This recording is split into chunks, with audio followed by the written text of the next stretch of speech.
So in this video here, we're going to take a look at the new PXG Gen2 driver, and this model is the 0811X. This is the low spin version.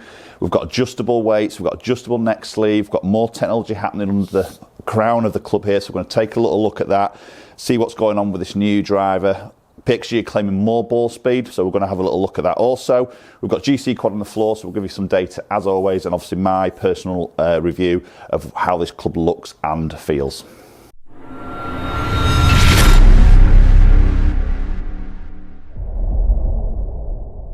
Okay, so Gen 2 range from PXG. So in the driver we're talking about today, we see a different price. So we'll get this price conversation out of the way with here. So price has now come down to £550. I think that's $575 maybe in the US. So different price point from where the Gen 1 was sitting. I believe setup costs of PXG as a company, obviously set up about 4 years ago, and have sort of now been sort of absorbed in a way. So price point now can get realigned, and maybe a little bit more of a saving through manufacturing and production. So putting that saving back across to you guys. By all means, it's not cheap, but it's more in touching distance from like your Callaways and your TaylorMades drivers. So first instincts, it's a fantastic looking club. Definitely an improvement look wise from the Gen 1 version. We've got the sort of black front section. We've got that sort of more of a grey crown there, which is that carbon crown. And I think it looks absolutely stunning. So this is the X head, which is the low spin. We've got adjustable weights on the bottom, so we'll take a little look at that. But I'm just going to start off with a shot because I'm desperate to hit this. I've had a couple of looseners with a different club, but this is the first time I'm hitting this, and it's behind the ball. It does look really, really nice.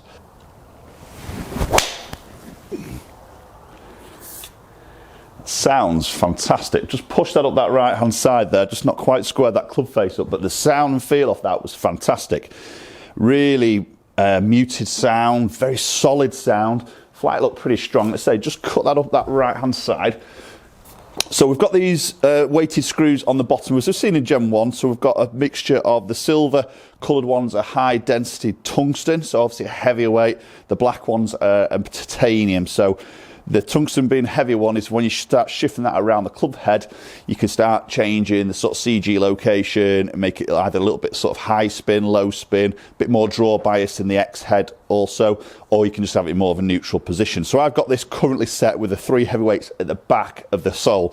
So this is making this club in its most forgiving setting basically. To make it more neutral, we put each of the silver screws in the centre of each of the 3 slots. So one in the back, one in the heel, one in the front section. So that will make it into its neutral setting. Or shifting all of the weights to the front will make it into its low spin, which I might do later on in this video to switch those around, see if that changes that spin number. And obviously all of the weighted screws in the heel section would make it a little bit more draw biased. Okay, let's get another one here. It does look great behind the ball. Love that little, just that little cross X, which is a alignment of it.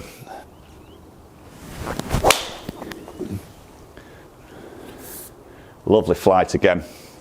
Feels fantastic. Feels really good. I love the sound of it. Just getting these up that right side. Just need to get my alignment a little bit better here. So 297 that's got out at. Now I've got this set in a even flow, which is a T1100 from Project X, which looks stunning with the white and the black head. It looks very, very cool looking. But obviously there's a lot of different shaft options through that fitting process that you can sort of get dialed into. So PXG do offer a lot of options. That's a better one. Lovely, really strong sort of flight. So what they've done to the crown on this particular drive compared to Gen 1, this is a carbon crown, but it's stiffened. So you've got these like little ridges through there, which I think looks really good. As you put it down, it all sort of just channels that sort of towards a ball basically. So maybe a little bit more aerodynamic as well, but possibly what PXG is saying here is the carbon crown is stiffened. It's a lot more rigid than Gen 1, so it's allowing to stiffen their body, so there's not as much energy loss when striking the golf ball. You imagine when you strike that ball, and a few other brands are sort of doing this in a slightly different way, but the crown will sort of give in a way, and obviously you lose energy. So with it stiff in there, that energy loss is much less, and the energy is put back into the club face, obviously, to create a little bit more sort of ball speed. So definitely saying that it's a faster ball speed than the Gen 1.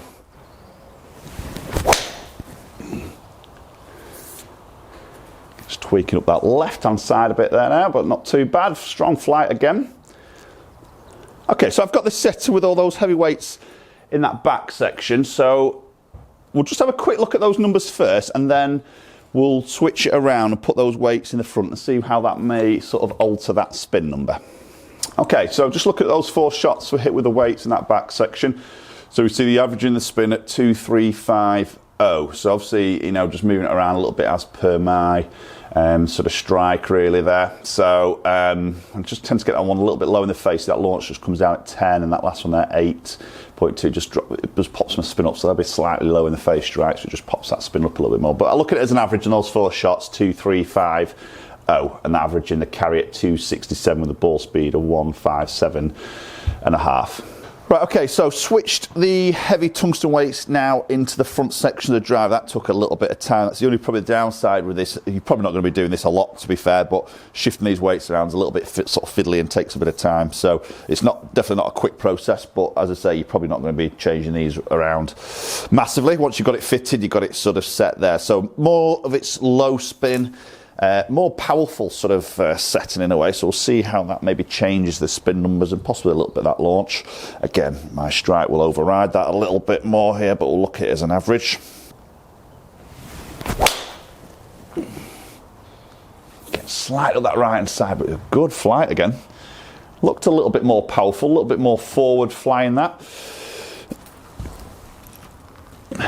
Got to say, the sound off the club face is fantastic. The feel is really good.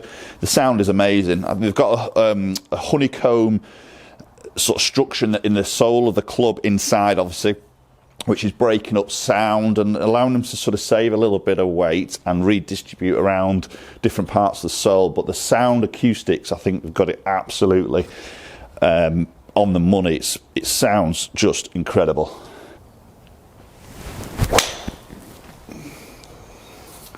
Slightly tweaked up that left side.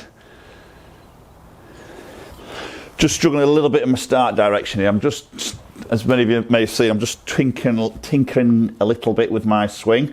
Just maybe not quite dialing it in with the drive. I'm just struggling to just get that face to path sort of control, which is what I'm trying to work on. It's just a different feel for me at the moment. So apologies a little bit up the right, up the left.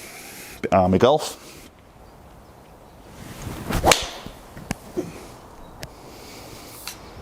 Lovely. That's a bit of a straighter one. Thanks, guys. Yeah, that's trundling up there, getting towards that 300 mark. Again, sound is amazing. The acoustics are just so good. Really solid feeling club. I think it's a great looking club as well. Sits fantastic behind the ball, very neutral. Also, we've got some adjustability in the neck sleeve through the PXG fitting here. So this is a 9-degree head. The X is available in a 9, I think a 10.5, and also a 12. But within that neck sleeve, you've got adjustability to move it up and down up to 1.5 degrees. So you've got a little bit more adjustability through loft in the head, as well as obviously what you can do with the weights in the bottom.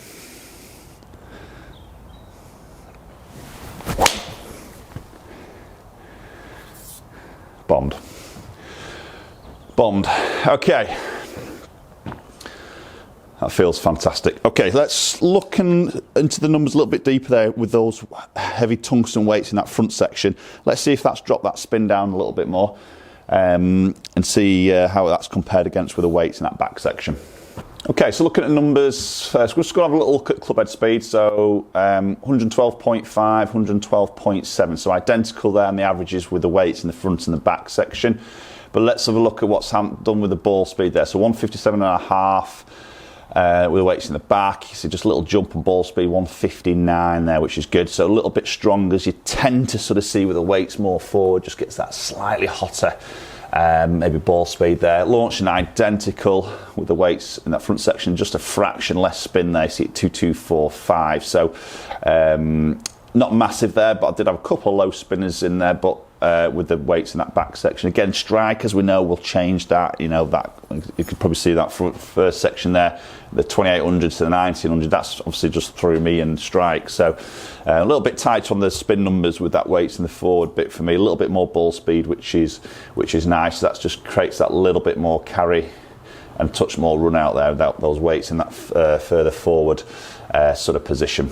Okay guys, so there we go. That's PXG Gen2 0811X drives, the low spin version. I'm going to be doing more reviews of the new Gen2 woods with the XF and some fairway woods and also the hybrid. So those videos will be coming soon, so stay tuned. But comment down below, let me know your thoughts on the PXG, then maybe the new price point. Is that put it back into your sort of maybe radar to go out there and test because of the price? I think it's a stunning club, definite improvement from the original Gen 1 version, definitely through looks and feel alone, to be honest. Performance wise, maybe have to do a little head to head there against the original Gen 1. So again, comment down below if you would like to see that video. Thanks for watching. If you haven't subscribed and you're enjoying the content I'm putting out there, I'd love you to be a subscriber. So just hit that subscribe button, ring that bell so you get notifications of any videos. As soon as they land on my channel, you'll be one of the very first ones to watch. Also, hook up on social media platforms, both Instagram and Twitter. The handles there are @MNGolfCoach. And hopefully, we'll catch up with you all very soon.